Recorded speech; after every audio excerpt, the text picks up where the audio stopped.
সবাইকে জানাই অগ্রিম ঈদ মোবারক। আজ আমি আমার স্টাইলে সম্পূর্ণ গ্রামীণ পদ্ধতিতে গরুর মাংসের কালো বোনা রেসিপি করব। প্রথমে কিছু শুকনো মরিচ হালকা ভেজে বেটে নিচ্ছি, তারপর বানিয়ে নিচ্ছি পেঁয়াজ বেরেস্তা।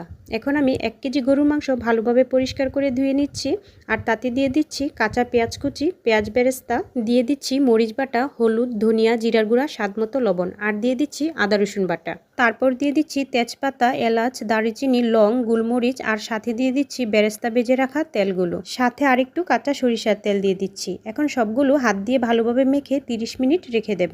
এখন রান্না করে নেব। অনেকটা সময় ধরে রান্না করতে হবে যাতে করে মাংসটা একেবারে সিদ্ধ হয়ে যায়। আমি কিন্তু কোনো পানি ব্যবহার করিনি, মাংসের পানি দিয়েই রান্নাটা শেষ করব। এখন মাংসগুলো খুব ভালোভাবে সিদ্ধ হয়ে গেছে। এখন বাগার দিয়ে দিব, 3টা শুকনো মরিচ আর সরিষার তেল দিয়ে দিলাম, সাথে পেঁয়াজ কুচি, রসুন কুচি আর আদা কুচি দিয়ে দিলাম।